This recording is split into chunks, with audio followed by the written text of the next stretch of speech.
just always written songs. I used to bring in my guitar, whether they wanted it or not. And then sixth form, I went to Brit school. Taylor Swift has to be mentioned in my story. I feel like I've finally landed on the sound I really like. Was this a true life experience? Again, see, it wasn't, but it is now. Oh no! Oh no! Beth McCarthy, what's the most stupidest thing you've done for someone hot? She asked that for you. Like, you know what I mean? Like...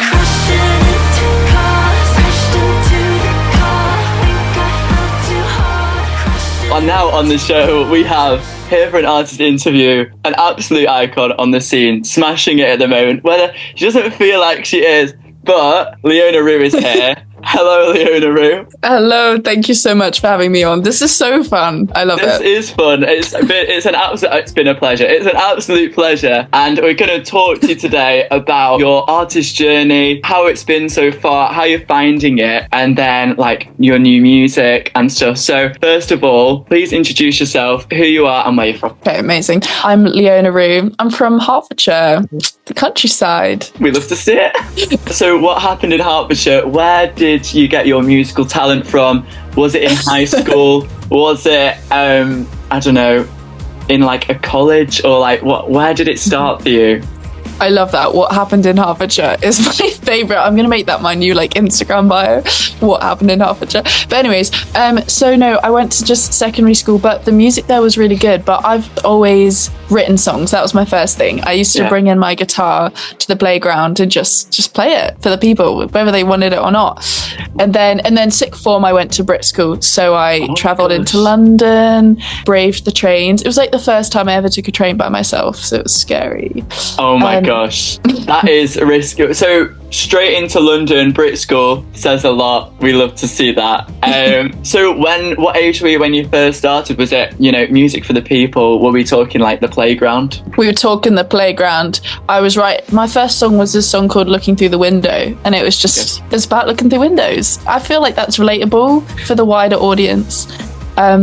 But yeah, yeah, so no, songwriting was always my favorite thing. And then I did guitar lessons, singing lessons. I actually learned classical guitar and did all the grades for that. So that's really fun. I don't delve into that so much, but that's kind of where I came from guitar wise. And that's why I probably do lots of folky finger picking stuff now. How was Brit school? Is that 16 to 18 then? And then you go to uni after Brit school? Yeah, it pretty much is. I just joined for the last 2 years, I think, because you can join from GCSEs or A-levels. So I did that. Yeah, so, it was really fun. It was a bit crazy. I think it's just all about the people you meet when it comes to Brit. I don't know if I retain a word from any class, but it was so fun. So then from Brit you then went to uni, was it? And then is that where you started your music? I actually didn't go to uni, and I've been... Oh my gosh, she's a young gal.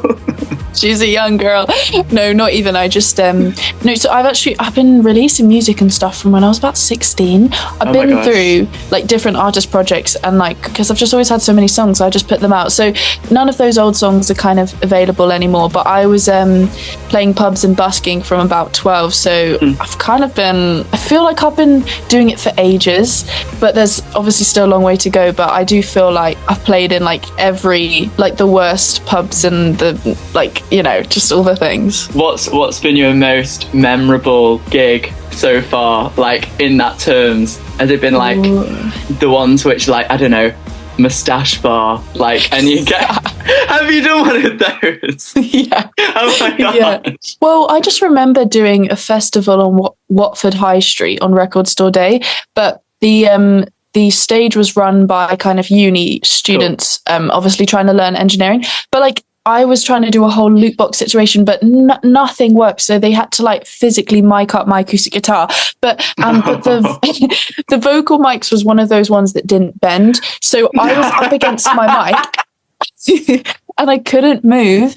I literally oh my God, and my guitar kept bashing into the mic, and that no, bless it was a journey. And there was also freezing cold day in October. Was anyone watching? No, I was on a bandstand in the middle of Watford High Street, stuck like a statue, and no one even saw. That's an iconic moment. That has got to be Painting a picture. We love to see it. So there we go. Gigs starting off. You know, you came down to London. Were you travelling back and forth, or did you live in London at the time? I travelled back and forth. Yeah, it took about 2 hours each way. So. Oh my gosh, dedication. So Brit school and then straight into making music. Have you got any gigs coming up at all? I do. I have quite a few band gigs in May. I've got one on the 2nd of May at the Troubadour with the band, one on the 28th of May, which will be really fun at Jaguar Shoes with the band again. A few other bits and bobs, but I'd say those two are like, those will be fun, like good vibes. It's fun. Amazing. So when you first like started music, was it more like a kind of, so like your parents were doing music and like, or you saw like a video online and you're like, oh my gosh, I really want to do it? Like, who inspired you, and like who inspires you now as well when you're making music?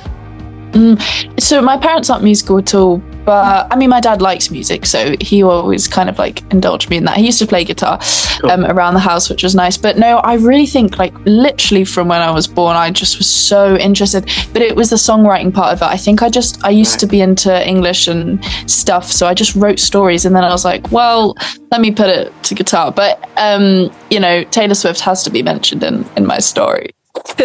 She is everything to me. What is your go-to Taylor Swift song? Gosh, if I'm in a sad mood, This Is Me Trying just really gets me. It's that beat. It's like a heartbeat, and I'm like, it makes you ache in the chest. Anyway, sorry. I could talk about that for ages, but my favourite is Sparks Fly. Sparks Fly, oh my gosh. I actually, my best mate is a huge Swiftie. She does these Swiftie Garden nights, but I like her Getaway Car. Love, yeah. I mean, you can't go wrong. No, you can't go wrong. You can't. So there we go. Inspiration, and kind of like maybe like your dad like inspired you a tiny little bit, but you just literally study English and then boom. Could people get a little bit more insight into your debut? Is that your debut, Car Crash? No, it's my first one in ages, so it kind of feels like it in a bit of a way. So I put an EP out last year, which I do really enjoy, but I think this Car Crash is the first single from this new EP, and it's definitely I feel like I've finally landed on the sound I really like. Yeah. It's Car Crash is a big heartbreak anthem, and I was really pleased with the concept of it. It's sort of about knowing that you're going down, but still kind of like holding hands with that person anyway, even as as the car is crashing. And big guitars, big shouty vocals. It's like very cathartic to listen and play. Hey, in the picture, we love to see it. So everyone, you're going to take a listen now to Leona Roux's track, the first one we've had in on the system. This one's Car Crash, and then we're going to talk a little bit more about the writing, and then hear her most recent single, which is gaining a bit of traction. We do love to see it. We love to see it. So Leona, please introduce Car Crash. This is Car Crash. So that was Car Crash by Leona Roux. She's back now, and we're going to talk about creation, consistency, writing, studios, ambitions, and we've got a random question coming up. So we have creation being, you know, you writing with your guitar in the studio, loving it, things flowing in, ideas from your maybe like life experience or like other things that like just kind of flow in. Because some people like say like when you write songs, some people like just randomly come out with loads of stuff and then realize, oh, that makes sense. And then we've got consistency being maybe if you're like in a deal, in an agreement with like a label, or even just pressure on yourself to put out music, to put out, you know, content, which is like making ends meet. I feel like consistency is more marketing. Creation is this like eternal flow of like, I need to create. How do you make ends meet? How do I make ends meet? Oh my god, what a question.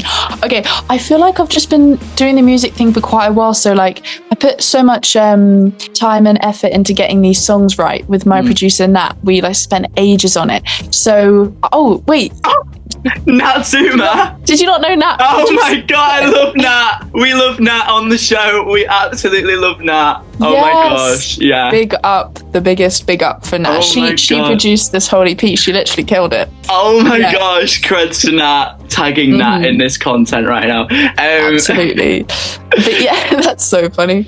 But we spent so much time on it, and I really love it. So I just I don't want anything to go to it. Like, I want to say I tried. So I've been enjoying creating content for it. Like, me and my friend, we meet up once a week and we do a content day and we just film stuff. We film fun interviews. Like, we run around London being silly. And I don't know, that's how I keep consistent on that side of things. Like, I post every day and I do enjoy it. But then writing, I've always done that. Like, so I'm just in my room writing a lot, and then I take a verse and a chorus into sessions. I don't usually. I've never gone into a session with nothing, so that's helpful. So I have my idea of my bank of ideas, so that I can keep. Like, I've got the next EP decided already. So I'm excited. She's prepared. I'm prepared. I'm excited. So I feel like as well when you said before that content side of it, when it comes to doing things you like love doing, so like saying like that's the interviewing, I bet it doesn't feel like a thing you need to be like, oh, I need to be consistent about this. It's like, I actually enjoy the aspects of it. Yeah, exactly. Yeah, that's it, because it is fun, especially these new songs. They're quite upbeat and fun, especially, and you make it look easy, even though lyrically it's quite like a bit dark and bitter. It's such a fun song. Me and Nat had loads of fun recording it, so I'm having loads of fun like creating content for it, because it's all a bit, the music now, my music used to be a lot more like sad singer-songwritery, but now it's fun and it's like you can jump around to it. So yeah. I feel like the quality of it is that good, so like it's like we need to make the most of this, like with your writing, and then like finding that collaboration. Like, how did you find Nat? Like, were you mates? So she was in the year above me at Brit. Right. So okay. That's how it goes. But we weren't friends at school. A lot of my friends now that were from Brit, I didn't even really talk to them at Brit, so it's kind of all come after. But so we became good friends after our first few sessions. Then she just decided to do the EP, and I don't think she knew what she was getting in for, because it took ages. Like, we went in and perfected it. Like, we sat on You Make It Look Easy and Car Crash for a good year and a half, or a year. So it's been a long. That's why I'm so like, I need to push this much I can, because I'm like, did you just hint an EP? I think so, but I feel like it's no secret these days. Like, everything's always part of a project, isn't it? So. That's so true, especially when there's like two singles that come out and they have the same kind of like font, and I'm like, it's a project on the way. I can smell it. I can. What? Do you have a name yet, or? You know what? I don't. I actually don't, which is so silly. But for me, I name things last, which is really bad. But I can't ever think of song titles. I can't think of EP titles, like, which is weird. But I'm struggling. I might need to get someone else to pick for me. Like, maybe I'll make an Instagram post and just be like, everyone comment what you think Leona's debut. No, second EP. Yeah. Upcoming EP should be called. Taking submissions in the comments.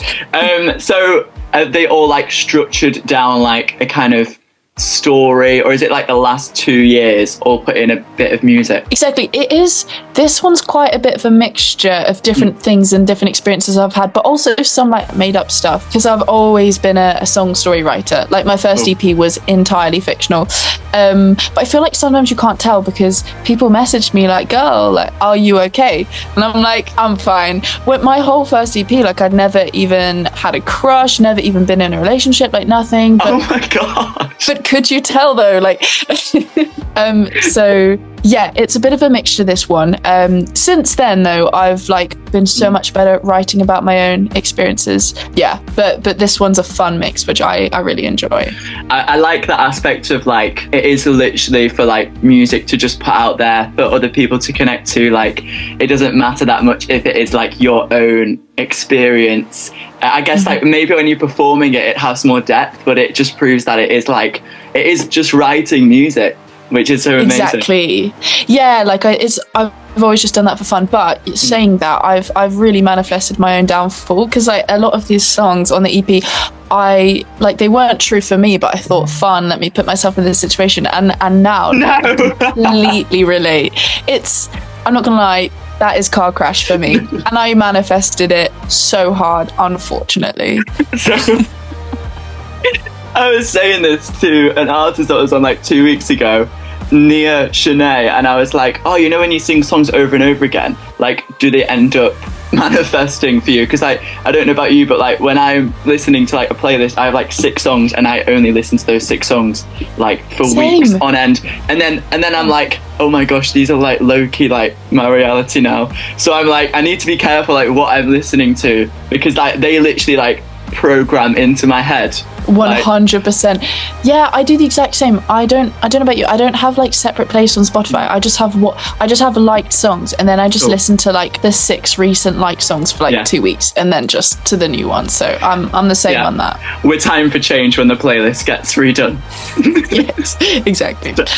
So that's amazing. So it's quite cool how you're kind of writing, and then some of them are more life based. In the studio, is it just you and Nat? Like, do you go to like a big studio, or is it kind of like bedroom music, or does Nat just like take it and see what she can do? Yeah, so a lot with this EP, a lot of the songs I wrote completely by myself in my room. So I just brought the whole song to her, and it's in her like home studio, but it's so cool in there, and she can play every instrument. She's got a drum kit. It's proper like kitted out. It's really nice.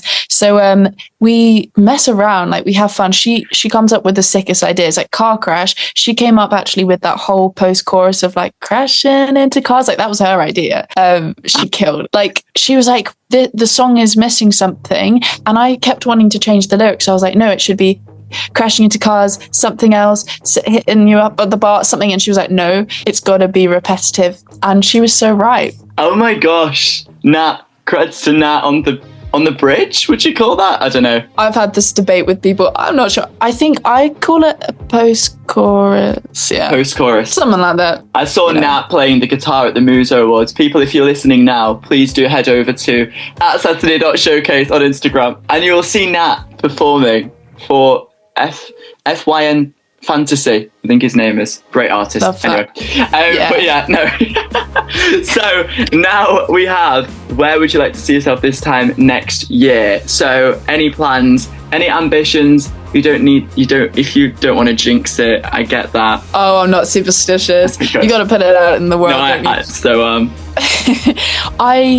I'm excited for what's to come, because I think I've written my best songs yet, and so I'm just excited. I think they hopefully will take me places, but I really just want to get playing live as much as possible. So a UK support tour, that's what I'm putting out there for next year, like, or something. And then I'm hoping to do a headline show at some point, but I'm just biding my time, because when I do it, it's going to be so fun, but I just want to make sure that it's like a proper punchy, like big, like buzzy thing, you know. I don't want to do it too early, so that's definitely in the pipeline, but I'm just like, I'm sitting and waiting slightly. Oh my gosh. If you don't know, get to know, Leona Rue is on the scene. She's on the scene, guys. And number 10, so last week we're getting towards the end of the interview now. This is why the random question is here. Well, Beth McCarthy is an emerging star on the scene. She's about to go on her Hot and Stupid tour around UK and Europe. She was on promoting her EP, which is out now, Hot and Stupid. And she's been doing these content videos, which have been, what is the most stupid thing you've done for someone hot? And she asked that for you, Leona Rue. And she asked that for me. Yeah. Oh my god, wait. So, what's the most stupidest thing you've done for someone hot? Oh my god, that's a good question. What's the stupidest thing I've done for something hot? Oh my god, now I fear I've not lived. Like, this is actually making me feel depressed, because have I done anything stupid for something hot? All I can think is like stupid things that I've done for my ex, like the stupid things I've done post breakup. That's where I went most insane, I think, when it's like post crash out experience, you know what I mean? I'm trying to think of specifics. Oh, this is so hard. Have we been on the family's Facebooks? Or like, oh my gosh, of course. And no, but what I do is like, I check what Spotify playlists. Oh, I can't be saying this. Do you ever check like people's Spotify playlists, like what playlists they've made for other people? Yeah. That's what I'm saying. But I'm not saying about who, when. Maybe it's people I like, maybe it's me. I don't know who it is. But I check people's Spotify playlists, because you can tell when someone's talking to someone, because it will be like, oh, tunes that made me think of you, but in a more subtle way, or it'd be like a little emoji or like a little smiley face. Yeah. It's like, I know what you're up to. So that is Leona Rue's stupidest thing she's done for someone hot. That's going on the Spotify playlists. We love to see it. We do. Right, Please. now we're going to listen to your most recent track. Please just explain a little bit about what it's about. Okay, yeah, this is called You Make It Look Easy, and it's about seeing the person you like with someone else. Which, like, it's a pretty gut-wrenching feeling. Like, and it's set in a scene. It's at a club or at a party or at a gig, and it's just they're in the corner of the room and it's dark and the lights are going, and it's just a bit like, get me out of here, and everyone's a bit drunk, and you know that feeling in your stomach when you see that across the room. It's not cool. Was this a true life experience? Again, see, it wasn't, but it is now. Oh no! Oh no! So I relate to it now. Maybe that's the most stupid thing for someone hot. It's the writing songs about them before you even met them. Oh my God, literally. Yeah, let me change mine to that. But yeah, no, it's about that feeling and like that pit in your stomach you get when you see it. Like, there's nothing you can do about it. You just have to sit with that kind of twisted. Oh no, my gosh. Love it. Everybody take a listen now. Please introduce your most recent track, Leona. Hey guys, this is You Make It Look Easy.